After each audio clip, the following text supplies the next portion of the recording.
ಶಿವಭಕ್ತರಿದ್ದ ದೇಶ ಪಾವನವೆಂಬುದು ಹುಸಿಯೇ. ನಮ್ಮ ಗುಹೇಶ್ವರ ಲಿಂಗದಲ್ಲಿ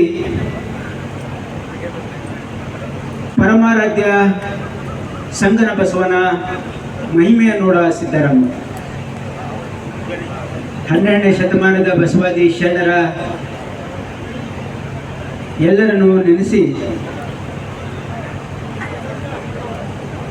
ಅಣ್ಣ ಬಸವಣ್ಣನವರ 892ನೆಯ ಬಸವ ಜಯಂತಿಯ ಉತ್ಸವದ ಈ ಕಾರ್ಯಕ್ರಮದ ದಿವ್ಯ ಸಾನ್ನಿಧ್ಯವನ್ನು ವಹಿಸಿಕೊಂಡಿರ್ತಕ್ಕಂಥ ಪರಮ ಪೂಜ್ಯ ವೀರಶೈವ ಲಿಂಗಾಯತ ಧರ್ಮ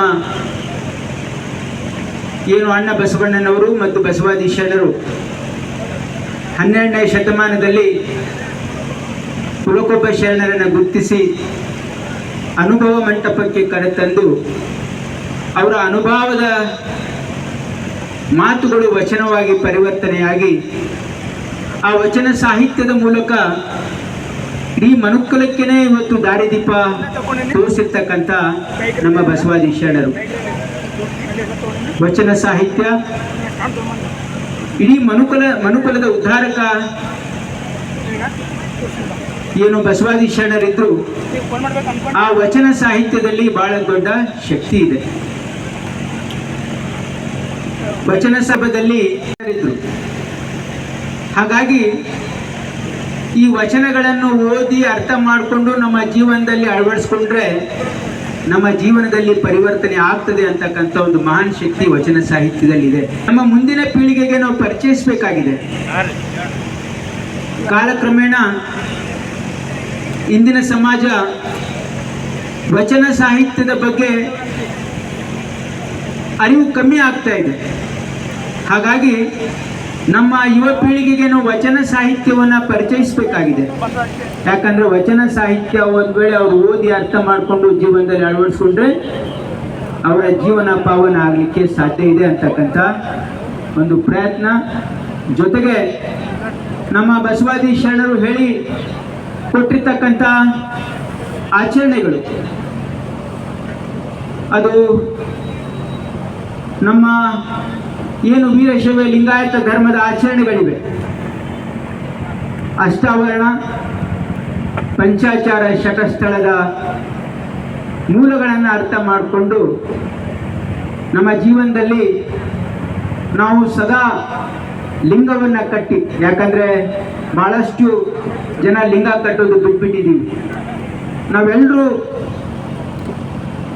ಲಿಂಗ ಕಟ್ತೀವಿ ಅಂತಕ್ಕಂಥ ಪಣವನ್ನು ನಾವು ತೊಡಬೇಕಾಗಿದೆ. ಇವತ್ತು ನಾವೆಲ್ಲರೂ ಲಿಂಗವನ್ನು ಕಟ್ಟಬೇಕು ಮತ್ತು ದಿನಾಲು ಲಿಂಗ ಪೂಜೆನೂ ಮಾಡಬೇಕು.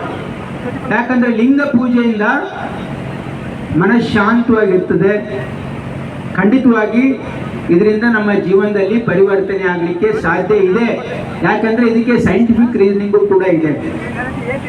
ನಮ್ಮ ಯುವ ಪೀಳಿಗೆಯ ಮಕ್ಕಳು ನಾವೆಲ್ಲ ಓದೋರು, ವಿದ್ಯಾವಂತರು, ನಾವು ಯಾಕೆ ಲಿಂಗ ಕಟ್ಟಬೇಕು ಅಂತಕ್ಕಂಥ ಭಾವನೆಯಿಂದ ದಯವಿಟ್ಟು ಇರಬೇಡಿ. ನೀವು ಲಿಂಗ ಕಟ್ಟಿದ್ರೆ, ದಿನಾಲು ಲಿಂಗ ಪೂಜೆ ಮಾಡಿದರೆ ಅದರಿಂದ ಬಹಳ ಅದ್ಭುತವಾಗಿರ್ತಕ್ಕಂಥ ಪರಿಣಾಮ ನಿಮ್ಮ ಜೀವನದಲ್ಲಿ ಆಗ್ತದೆ ಅಂತಕ್ಕಂಥದ್ದು ಇದು ಶತಸಿದ್ಧ. ನೀವು ಲಿಂಗ ಪೂಜೆ ಮಾಡೋದ್ರಿಂದ ನಿಮ್ಮ ಮನಃಶಾಂತವಾಗಿರ್ತದೆ, ನಿಮ್ಮ ಬುದ್ಧಿಶಕ್ತಿ ಹೆಚ್ಚಾಗ್ತದೆ, ನಿಮ್ಮ ಆಯುಷ್ಯ ಹೆಚ್ಚಾಗ್ತದೆ, ಸಹನಶೀಲತೆ ಹೆಚ್ಚಾಗ್ತದೆ ಮತ್ತು ಎಲ್ಲ ರೀತಿಯ ಇವತ್ತು ಎಲ್ಲರ ಜೊತೆ ಸಾಮರಸ್ಯವಾಗಿ ಬಾಳಿ ಜೀವನ ಸಾರ್ಥಕವಾಗಿ ಮಾಡ್ಕೊಳ್ತಕ್ಕಂಥ ಒಂದು ಲಿಂಗ ಪೂಜೆ ನಮ್ಮ ಬಸವಾದಿ ಶರಣರು ಏನು ಹೇಳಿದಾರಲ್ಲ, ಇದು ಒಂದು ಬಹಳ ಸೈಂಟಿಫಿಕ್ ಆಗಿರ್ತಕ್ಕಂಥ ಧರ್ಮ. ಇದು ಅಂಗದ ಮೇಲೆ ಲಿಂಗ ಇದ್ದವರೆಲ್ಲ ಲಿಂಗವಂತರು ಅಂತಕ್ಕಂಥ ಭಾವನೆ ಬಸವಾದಿ ಶರಣರು. ಯಾಕಂದ್ರೆ ಈ ಬಸವ ಧರ್ಮ ಬಸವಣ್ಣನ ಒಬ್ಬರೇ ಅಲ್ಲ, ಈ ಎಲ್ಲ ಬಸವಾದಿ ಶರಣರು ಸೇರಿ ಕಟ್ಟಿರ್ತಕ್ಕಂಥದ್ದು ಇದು ಬಸವ ಧರ್ಮ. ಹಾಗಾಗಿ ನಾವೆಲ್ಲರೂ ಲಿಂಗ ಕಟ್ಟಬೇಕು, ಮೊದಲು ಲಿಂಗ ಪೂಜೆ ಮಾಡಬೇಕು. ನಮ್ಮ ನಡೆ ಮತ್ತು ನಮ್ಮ ನುಡಿ, ಮೃದು ವಚನಗಳೇ ಸಕಲ ಜಪಂಗಳಯ್ಯ, ಮೃದು ವಚನವೇ ಸಕಲ ತಪಂಗಳಯ್ಯ, ಸದ್ವಿನಯವೇ ಸದಾಶಿವನ ವರುಮೆಯ, ಕೂಡಲ ಸಂಗಮ ದೇವ ನಂತಲದೊಲ್ಲನೆಯ ಅಂತಕ್ಕಂಥ ಒಂದು ಭಾವನೆ ಏನು ಅಣ್ಣ ಬಸವಣ್ಣನವರು ಬಸವಾದಿ ಶರಣರು ನಮಗೇನು ಹೇಳಿಕೊಟ್ಟಿದ್ದಾರೆ. ಈ ಒಂದು ಕಾರ್ಯಕ್ರಮದ ಪ್ರತಿ ಬಸವ ಜಯಂತಿ ದಿನ ನಾವೆಲ್ಲ ಇಲ್ಲಿ ಸೇರಿ ಅಣ್ಣ ಬಸವಣ್ಣ, ಬಸವಾದಿ ಶರಣರ ವಚನ ಸಾಹಿತ್ಯ ಮತ್ತು ಬಸವಾದಿ ಶರಣರ ಆಚರಣೆಗಳನ್ನು ನಮ್ಮ ಜೀವನದಲ್ಲಿ ಅಳವಡಿಸ್ಕೊಂಡ್ರೆ ನಮ್ಮ ಜೀವನದಲ್ಲಿ ಪರಿವರ್ತನೆ. ಬಹಿರಂಗ ಸಭೆಯ ಸಾನ್ನಿಧ್ಯ ವಹಿಸಿರುವ ಪೂಜ್ಯ ಬಸವಲಿಂಗ ಮಹಾಸ್ವಾಮಿಗಳನ್ನು ವಂದಿಸಿ ನೇತೃತ್ವ ವಹಿಸಿದ ಪೂಜ್ಯ ಶ್ರೀ ಶರಣಬಸವ ದೇವರ ಶರಣೆಂದು ಪೂಜ್ಯರಾದ ಸಿದ್ಧಲಿಂಗ ಮಹಾಸ್ವಾಮಿಗಳಲ್ಲಿ ಶರಣೆಂದು ಬಸವ ಜಯಂತಿ ಉತ್ಸವ ಸಮಿತಿ ಅಧ್ಯಕ್ಷರಾದ ಹಿರಿಯರಾದ ಶರಣ ಶ್ರೀ ಎಂ.ವೈ. ಪಾಟೀಲ್ ಅಪ್ಪ ಅವರೇ, ಶರಣಬಸಪ್ಪ ದರ್ಶನಪುರ ಅಣ್ಣ ಅವರೇ ಹಮ್ಮಿಕೊಳ್ಳಲಾಗಿರುವ ಈ ಬಹಿರಂಗ ಅಧಿವೇಶನವು ಅನೇಕ ಆಶೋತ್ತರವನ್ನು ಇಟ್ಟುಕೊಂಡು ನಡೆಸಲಾಗಿದೆ. ಇದೊಂದು ಅನುಭವ ಮಂಟಪ. ಅಂದಿನ ಅನುಭವ ಮಂಟಪದಲ್ಲಿ ಹೇಗೆ ಎಲ್ಲರೂ ಸಮನಾಗಿ ಕುಳಿತು ಚಿಂತನೆ ಮಾಡಿದರೋ ಹಾಗೆ ಅಂತ ಚಿಂತನೆ ಸಮಾವೇಶ ಇದಾಗಿದೆ. ಇದು ಬಸವ ತತ್ವ ಅವಶ್ಯವಾಗಿದೆ. ಇಂದು ಅವರ ಇಡೀ ಚಳವಳಿಯ ಮೂಲ ದಯವೇ ಧರ್ಮದ ಮೂಲ ಎಂದು ಅಂತೆ ನಿರಾಶ್ರಿತರನ್ನು, ನಿರ್ಗತಿಕರನ್ನು, ದುಃಖಿತರನ್ನು, ಸ್ತ್ರೀಯರನ್ನು ಕಂಡು ಕಸವಿಸಿಕೊಂಡು ಚಿಂತಾಕ್ರಾಂತರಾದರು. ಕೇವಲ ಚಿಂತೆ ಮಾಡಲಿಲ್ಲ, ಇಡೀ ಪರಿಸ್ಥಿತಿಯನ್ನು ಸುಧಾರಿಸುವ ಮುಖಾಂತರ ವಿಶ್ವಕ್ಕೆ ಸಂದೇಶ ಕೊಟ್ಟರು. ಎಲ್ಲರೂ ಒಳ್ಳೆಯ ಮನಸ್ಸಿನಿಂದ ಕಾರ್ಯೋನ್ಮುಖರಾಗೋಣ, ಈ ಸಮಾಜಕ್ಕೆ ಅರ್ಥ ತರೋಣ. ಈಗ ನಾವು ಸಹ ಎಲ್ಲರೂ ಮೌಲ್ಯಗಳನ್ನು ಹಿಡಿದು ಹೊರಡಬೇಕಾಗಿದೆ. ಬಸವಣ್ಣ ಎಂದ ತಕ್ಷಣ ನೆನಪಾಗುವುದು ಸಮಾನತೆಯ ತತ್ವ. ಇವನಾರವ ಎನ್ನದೆ ಇವನಮ್ಮವ ಎನ್ನುತ್ತ ನಮ್ಮ ಮಹಾಮನೆಯ ಮತರಾಗಿಸುವುದು ಸರ್ವ ಜೀವಿಗಳನ್ನು ಜಾತಿ, ಮತ, ಪಂಥ, ಲಿಂಗ ಭೇದವನ್ನು ಕಿತ್ತೊಗೆದು ಎಲ್ಲರ ಎದೆಯ ಮೇಲೆ ಲಿಂಗ ಕಟ್ಟಿ ಶರಣನ್ನಾಗಿಸಿ ಕಾಯಕ ಕೊಟ್ಟು ಕಾಯಕ ಯೋಗಿಯಾಗಿಸಿ ದಾಸೋಹ ಕಲಿಸಿ ದಾಸೋಹ ಭಂಡಾರಿಯಾದರು ಸಾಂಸ್ಕೃತಿಕ ನಾಯಕರಾದ ಬಸವಣ್ಣನವರು.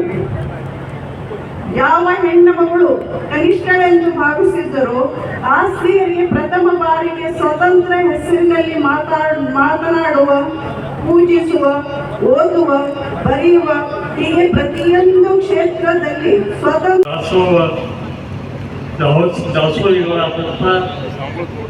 ತಾಯಿ ಡಾಕ್ಟರ್ ದಾಕ್ಷಾಯಣಿ ದೇವಿಯ ಚರಣಗಳನ್ನು ತೋರಿಸುತ್ತಾ ಅದೇ ಒಂದು ನಿರ್ಧಾರ ಮಾಡಿದ್ರು. ಇದು ಈ ವರ್ಷದ ಬಸವ ಜಯಂತಿ ಒಂದು ಮಾದರಿ ಆಗಬೇಕು ಮತ್ತು ವೈಶಿಷ್ಟ್ಯಪೂರ್ಣ ಆಗಬೇಕು ಅಂತ ಹೇಳಿ ಇವತ್ತು ಈ ಜಯಂತಿಯನ್ನು ಮಾಡಿದ್ದಾರೆ. ಇವತ್ತು ನಾವೆಲ್ಲರಿಗೂ ಗೊತ್ತಿದ್ದಂತೆ ಈ ರಾಜ್ಯದಲ್ಲಿ ಸ್ವಾಮೀಜಿಯವರ ಮಾತು ಕೇಳಬೇಕು, ಆ ಪೂಜ್ಯ ತಾಯಿಯವರ ಮಾತು ಕೇಳಬೇಕು ಅನ್ನೋ ದೃಷ್ಟಿಯಿಂದ ಇವತ್ತು ನಾವು ಈ ಕಾರ್ಯಕ್ರಮ ಹಮ್ಮಿಕೊಂಡಿದ್ದೇವೆ. ಅನೇಕ ತಾಲೂಕುಗಳಿಂದ ಅನೇಕ ಬೇರೆ ಬೇರೆ ರಾಜ್ಯಗಳಿಂದ ಕೂಡ ಇಲ್ಲಿ ಬಂದಿದ್ದಾರೆ. ಇದೆಲ್ಲ ದೊಡ್ಡ ಕಾರ್ಯಕ್ರಮ ಇವತ್ತು ನಮ್ಮ ಈ ಕಲಬುರಗಿ ನಗರದಲ್ಲಿ. ಇದಕ್ಕೆಲ್ಲ ಕಾರಣ ಅಂತಂದರೆ ಇಲ್ಲಿಯ ಶರಣಬಸವೇಶ್ವರರು ಜಾಗೃತವಾಗಿ ನಿಂತಿದ್ದರಿಂದ ಇವತ್ತು ಈ ಸಮಾವೇಶ ಆಗಿದೆ ಅಂತೇಳಿ ನಾನು ಭಾವಿಸಿದ್ದೇನೆ. ಮತ್ತು ನಾಳಿನ ದಿವಸ ಬೆಳಗ್ಗೆ 7:30 ನಾವು ಬಸವನ ಮೂರ್ತಿ ಹತ್ರ ಒಂದು ಕಾರ್ಯಕ್ರಮ 7:30 ಅಲ್ಲಿ ಇಲ್ಲಿ ಸೇರಿದವರು ಎಲ್ಲರೂ ಕೂಡ ಅಲ್ಲಿ ಬರಬೇಕು. ಯಾಕಂತಂದರೆ ಇವತ್ತು ಸಂಖ್ಯೆ ಎಷ್ಟಿತ್ತು ಅಂತಂದರೆ 3 ಕೋಟಿ ಹೇಳ್ಕೊಟ್ಟಿತ್ತು. ಆದರೆ ಸರ್ಕಾರದ ಲೆಕ್ಕದಲ್ಲಿ 60 ಲಕ್ಷಕ್ಕೆ ಬಂದುಬಿಟ್ಟಿದೆ. ಉಳಿದವರು ಏನು ಉಳಿದವರು ಅಂತೇಳಿ ನಾವು ಹೋಗಬೇಕಾಗಿದೆ. ಅದಕ್ಕಾಗಿ ಒಂದು ಪ್ರಯೋಗ ಮಾಡಿದ್ದೇವೆ ನಾವು ಹಿರಿಯರು. ಇವತ್ತು ಆ ಪ್ರಯೋಗ ಯಶಸ್ವಿಯಾಗಿದೆ ಅಂತ ನಮ್ಗೆ ಅನ್ನಿಸ್ತದೆ.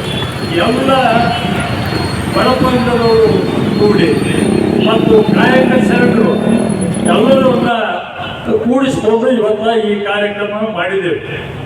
ಇದು ಮೊದಲೇ ಪ್ರಯೋಗ ಇದೆ. ಮುಂದೆ ಬರತಕ್ಕ ದಿನಗಳಲ್ಲಿ ಬಸವಣ್ಣನವರದೇನು ಕನಸಿತ್ತು ಅದನ್ನು ನೆನಸು ಮಾಡುವಂಥ ಕೆಲಸ ನಾವೆಲ್ಲರೂ ಕಲಿತು ಮಾಡೋಣ ಅಂತ ಈ ಸಂದರ್ಭದಲ್ಲಿ ಹೇಳುತ್ತಾ ಇವತ್ತು ಭಾಳ ಅದ್ಭುತವಾಗಿ ಮಾತಾಡಿದ್ದಾರೆ ಎಲ್ಲ ಸ್ವಾಮೀಜಿಯವರು. ಭಾಳ ಅದ್ಭುತವಾಗಿ ಅವರು ಮಾತಾಡಿದಾಗ ಇನ್ನೂ ಕೇಳಬೇಕು ಅನ್ನಿಸ್ತಿತ್ತು. ಅವ್ವಾಜಿಯವರು ಕೂಡ ಭಾಳ ಮತ್ತು ಪೂಜ್ಯ 9ನೇ ಪೀಠಾಧಿಪತಿಗಳು ಕೂಡ ಬಹಳ ಸೊಗಸಾಗಿ ವಚನ ಪಠಣ ಮಾಡಿದ್ದು ಮತ್ತು ಸಾಂದರ್ಭಿಕವಾಗಿ ಮಾತಾಡಿದ್ದು ಕೂಡ ಬಹಳ ಆಶ್ಚರ್ಯವೇ ಸರಿ ಅಂತೇಳಿ ನಾನು ಅಂದ್ಕೊಂಡಿದ್ದೇನೆ.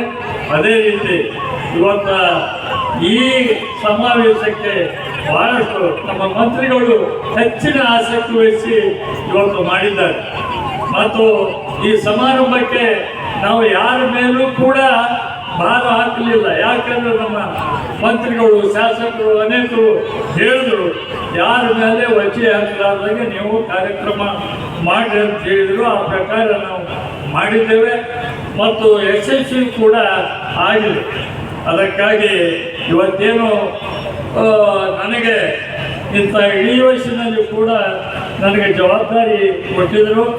ಆ ಜವಾಬ್ದಾರಿಗೆ ನಾನು ಇರಲಿಲ್ಲ.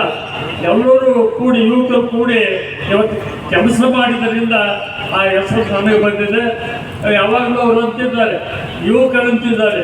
ಇವತ್ತು ಶಿರೂರು ಸ್ವಾಮಿಯವರು 21 ವರ್ಷದ ಯುವಕ ಸ್ವಾಮಿ ಎಷ್ಟು ಅದ್ಭುತವಾಗಿ ಮಾತಾಡಿದ ನನ್ನ ಎದುರಿಗೆ. ಅದಕ್ಕಾಗಿ